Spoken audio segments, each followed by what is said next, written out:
Hello, my dear friends. I'm back with a new video, and this video is going to be, talking about a very interesting topic, which I had created a you know episode earlier in January 2026, and in that episode I spoke about what should be India's focus area in 2026 onwards. And in that I mentioned that thorium based nuclear energy, which is one of the very important aspect for India to become a self-sufficient energy producer and you know uh, uh, reduce the dependency on other countries. So that is a very critical area, and I subsequently created a full-fledged episode about the thorium. So today I'm going to talk about that, because there has been some really great news that came in last couple of days, and I thought of sharing the uh, good news with you and also analyze what does that mean.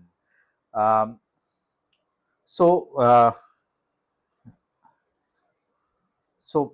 First of all, you might have read in the news or have seen in various news and social media that India has, the fast breeder reactor, nuclear reactor in Kalpakkam has come to its critical mass. So it has reached to that critical level where uh, it can self-sustain its uh, uh, its uh, day-to-day running, and it does not require external fuel uh, to run it or sustain its run. So what does really that mean, and why it is important for India? So as you know that the there are you know the the nuclear energy that is being, I'm not talking about the nuclear bomb, I'm talking about the nuclear energy. So nuclear energy, what we get from from uranium, uh, it's a fissile material. So when it is being hit with a proton, and it uh, start its fissile process, and then uh, that that's what creates or emits the energy, uh, I would say. So that's a layman language I'm trying to explain. So now these are like the uranium, these are fissile materials. Now there are other fertile materials. The fertile materials are like thorium. So they are not really uh, at at so much of fissile, or they are not radioactive like uranium. But what happens is that when there is a proton introduced to them, and then it starts becoming a material which is kind of a fissile uh, property. So that's where it starts you know uh, generating the, or start showing the uh, fissile characteristics of that fertile material. Now this first breeder reactor is actually working on that technique to introduce those uh, or excite those fertile materials and helping it become a fissile material so that it can generate energy.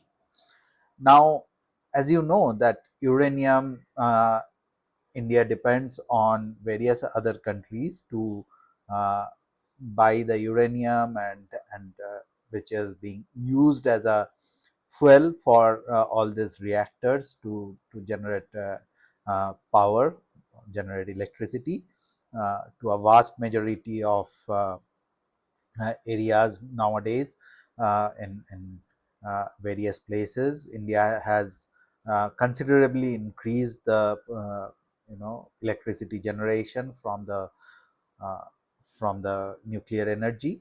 So all this uraniums are being imported. Now think about the situation where we have abundance of thorium. So thorium, uh, probably on a rough estimate, probably around 80% of global's uh, thorium deposit is in India, right? So this is available in abundance in the sands of our various beaches and in other places. So now think about if those thoriums are used and they help to generate the electrical energy for uh, the entire country. So India will not have to depend on those imported uranium. India will not have to uh, wait for in those coal. Not all the coals are being mined in India. They come from different places all over the world. So all this import dependence will come down. So basically, all the uh, petroleum products, petroleum reserve putting together, all the coal uh, reserve putting together, all the uranium reserve putting together, the thorium can provide energy much more than all this sources putting together. So which means that India can become a self-sustaining, self-sufficient energy producer, and we don't have to be you know uh, dependent on other imports. As you can see that recent Middle East war has put our energy uh, security under strain, major strain, right? So the more dependency on the imports for the critical materials, critical products, so those are more challenging for the country, for the economy. And that's where this fast breeder reactor is a game changer.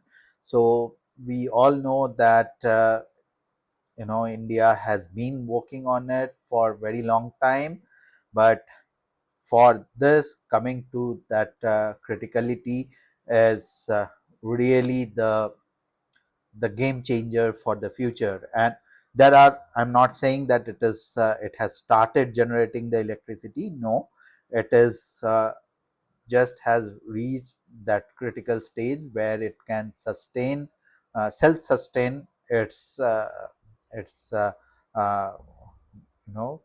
run, and it does not require a external fuel. So now there are several other stages that needs to be completed before it starts commercially generating the electricity. But having said that, this is a great news for the country, great achievement by our scientific community, and it should be celebrated by all of us. And we are really looking forward for many more such great achievements to come in future. And I am especially happy because this is something which I have talked about in the starting of the year, when most of uh, you may not be even uh, being aware of this. So three things which I talked about, so all of you have seen that two of them are already being actively worked on, like the aircraft engine, and now this fast breeder reactor. And I'm really hopeful that some really good news are going to come for the third pillar which I mentioned as well. So with that, and with a happy note, I close this video. Have a great day. Please like, share, and subscribe to this channel. Thank you. Have a great day.